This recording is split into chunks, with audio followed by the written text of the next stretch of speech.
कैसे हैं आप सब? आई होप आप सब बहुत अच्छे होंगे। तो आज का मेरा टॉपिक है सेल। ये इम्पोर्टेंट टॉपिक है आपके बी फार्मा फर्स्ट सेम के लिए। ये टॉपिक कई बार पूछा गया है आपके सेमेस्टर एग्जामिनेशन में। ये 2017, 18, 19 और 20 में भी ये टॉपिक पूछा गया है।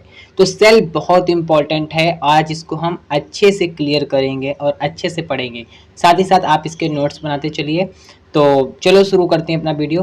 तो आज इसमें हम डिस्कस करेंगे सबसे पहले definition of cell, then types of cell, then structure of cell and function of cell. Okay, so now we will start.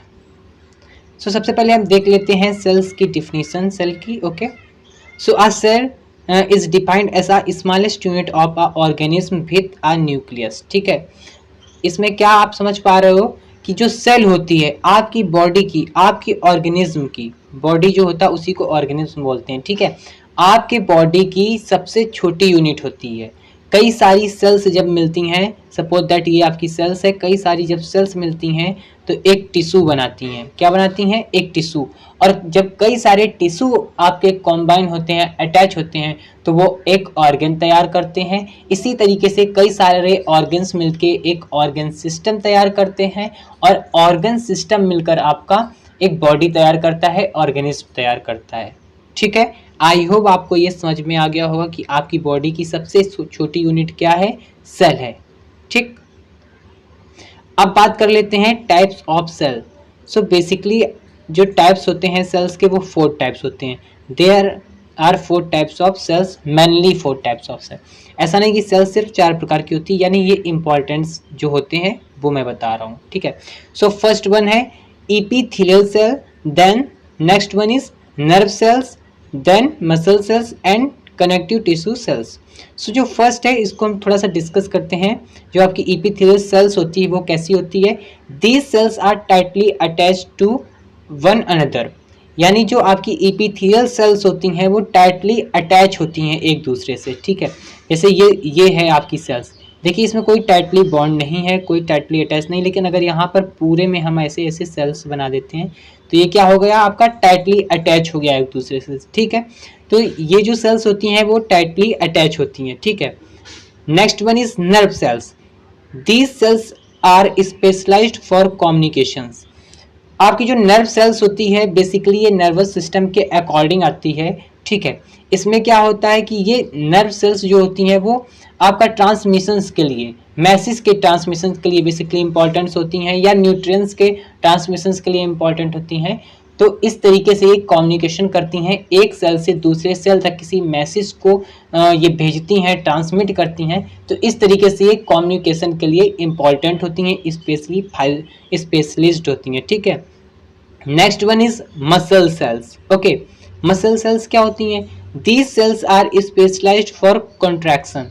जो मसल सेल्स होती हैं ये आपके कॉन्ट्रैक्शंस के लिए इंपॉर्टेंट होती हैं। जैसे आप बॉडी में किसी भी ऑर्गन्स का मूवमेंट करते हो, सपोज दैट अगर आप अपना हाथ भी हिला रहे हो, खा रहे हो, पी रहे हो, बोल रहे हो, ठीक है, पलक झपका रहे हो, तो हर जगह पे यहाँ पर क्या हो रहा? कॉन्ट्रैक्शन हो रहा। विदाउट कॉन्ट्रैक्शन आप किसी चीज का मूवमेंट बॉडी में नहीं कर सकते हो। तो कहीं भी अगर आपकी बॉडी में मूवमेंट हो रहा है यानी वहां पर कॉन्ट्रैक्शन हो रहा है, और यहाँ पर जो हेल्प कर रही है वो कर रही है muscle cells. Okay, next one connective tissue cells. Okay, now we will discuss about structure of cell. Structure of cells में क्या होता है? A cells complex the following 3 basic components. यानी देखिए सेल जो होती है उसके कई सारे कंपोनेंट्स होते हैं, लेकिन बेसिकली जो मोस्ट इंपॉर्टेंट कंपोनेंट्स हैं वो 3 होते हैं। कौन कौन से? First one cell membrane. ठीक है, सेल मेम्ब्रेन को हम लोग प्लाज्मा मेम्ब्रेन भी बोलते हैं। Next one cytoplasm and nucleus. जैसे कि ये आपकी एक सेल है, ठीक, सेल में 2 लेयर इस तरीके से हैं, तो ये जो आउटर मोस्ट लेयर है बाहर वाली, इसको हम लोग सेल वाल बोलते हैं। क्या बोलते हैं? Cell wall. और इसके जो अंदर वाली वो आपकी सेल मेम्ब्रेन हो जाएगी, यही हो जाएगी आपकी सेल मेम्ब्रेन, और बीच में यहाँ का न्यूक्लियस प्रेजेंट होता है। ठीक, साथ ही साथ ये जो एरिया है, ये पूरा एरिया, ये बाहर का ये पूरा एरिया है, ये जो आपका एरिया है वही आपका साइटोप्लाज्म होता है। क्या होता है? साइटोप्लाज्म। ठीक, आई होप आपको इतना तो समझ में आया होगा। Yes, okay. नाउ अभी आप इस फिगर से समझ सकते हो, ये सेल का फिगर है, आप इससे पूरा अच्छे से समझ सकते हो कि कौन सा पार्ट कहाँ पर प्रेजेंट होता है। ठीक है, मैं बता दूं सेमेस्टर एग्जामिनेशन में सेल का फिगर बनाना बहुत इंपॉर्टेंट है। अगर आप फिगर बना देते हो, सेमेस्टर एग्जामिनेशन में ही नहीं, कोई भी एग्जामिनेशन आता है इस तरीके से जिसमें सेल पूछी जाती है, उसमें सबसे पहले आपको सेल का स्ट्रक्चर बनाना ही बनाना, इतना डिसाइड कर लेना। ठीक है, अगर आप स्ट्रक्चर नहीं बनाएंगे तो मार्क्स कट जाएंगे। ठीक है, तो ये आप सेल देख सकते हैं, सेल का स्ट्रक्चर। इसमें देखिए आउटर मोस्ट लेयर जो है, सबसे बाहरी जो लेयर है वो आपकी सेल वॉल है।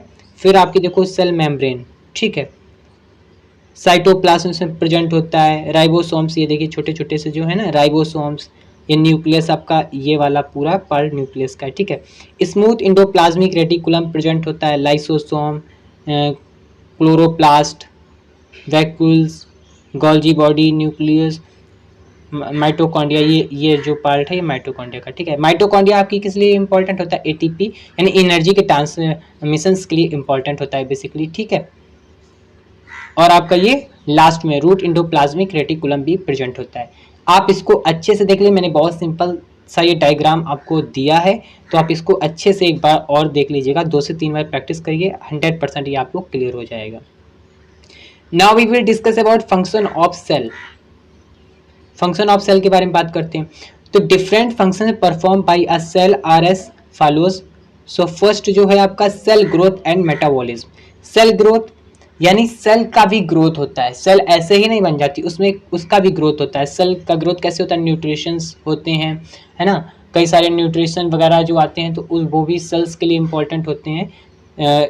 जैसे सपोज दैट, देखिए सबसे पहले एक एटम होता है। ठीक है, मैं बता दूं सेल कैसे बनती है। जैसे ये एटम होता है, कई सारे जब एटम मिलते हैं तो ये मॉलिक्यूल्स बनाते हैं। क्या बनाते हैं, मॉलिक्यूल्स, डीएनए मॉलिक्यूल्स। ठीक है, बेसिकली डीएनए मॉलिक्यूल्स होते हैं, और यही डीएनए मॉलिक्यूल्स होते हैं वो आपकी सेल बनाते हैं। देन आपका टिश्यू बनता है, फिर टिश्यू के बाद क्या बनता है, ऑर्गन, फिर ऑर्गन सिस्टम, देन ऑर्गेनिज्म यानी बॉडी बनती है। ठीक है, तो आई होप आप इतना आप समझ गए होंगे। यस, मेटाबॉलिज्म के बारे में बात कर लेते हैं। मेटाबॉलिज्म क्या होता है, आपकी एक सेल होती है, ये मेम्ब्रेन्स जो होती हैं सेल्स की, यहाँ से आपका मेटाबॉलिज्म होता है। जैसे न्यूट्रिएंट्स का, जैसे कई सारे न्यूट्रिएंट्स आते हैं। ठीक है, जैसे आप कुछ भी खाते हो तो वो न्यूट्रिएंट्स, एनर्जी जो आपकी होती है वो कैसे बनती है, सब न्यूट्रिएंट्स वगैरह और फैट, लिपिड्स, ये सब इसका मेटाबॉलिज्म होता है आपकी सेल में। ठीक है, तो डीएनए, इससे फिर क्या बनता है आपका एटीपी बनता है जो आपकी एनर्जी प्रोवाइड करता है। इस तरीके से मेटाबॉलिज्म होता है, जो फैट्स का, लिपिड्स का, न्यूट्रिएंट्स का, वही आपका सेल मेटाबॉलिज्म होता है। ठीक है, now cell division. Cell division क्या होता है, सेल डिवीज़न यानी ये भी इसका एक फंक्शन है। जैसे एक ये सेल है, फिर ये एक सेल जब ग्रोथ करेगी तो इस तरीके से ये, ठीक है, फिर ये 2 सेल्स में टूट जाएगी। ठीक है, मैं देखो अच्छे से इसको बनाता हूँ। जैसे एक ये सेल है, ठीक है, फिर ये सेल थोड़ा सा ग्रोथ करेगी तो क्या हो जाएगा, इस तरीके से इसका थोड़ा सा देखने में आएगी, फिर ये 2 सेल्स में डिवाइड हो जाएगी, फिर ये 2 सेल और 2 सेल्स में, ये 2 सेल्स और 2 सेल्स में, इस तरीके से कई सेल्स डिवाइड होती रहती हैं, यही सेल डिवीज़न होता है। ये आपके हाइट के लिए बहुत इंपॉर्टेंट होता है। अगर आपकी बॉडी ग्रोथ करती है यानी आपकी हाइट बढ़ती है तो वो इसी कारण से होता है, क्योंकि सेल डिवीज़न होता है। ठीक है, और ये प्रोटीन सिंथेसिस भी करती है, मॉलिक्यूल्स ट्रांसपोर्ट्स करती है, यानी मॉलिक्यूल्स जैसे एक सेल से दूसरी सेल तक मॉलिक्यूल्स को पहुंचाती है, न्यूट्रिएंट्स को पहुंचाती है।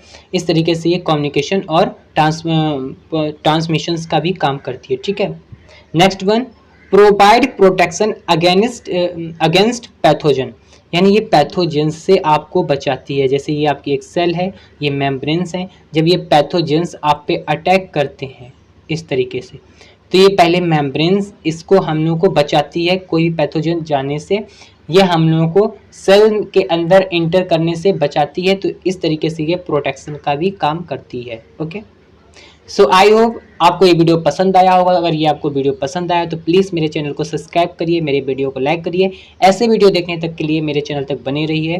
Thanks for watching this.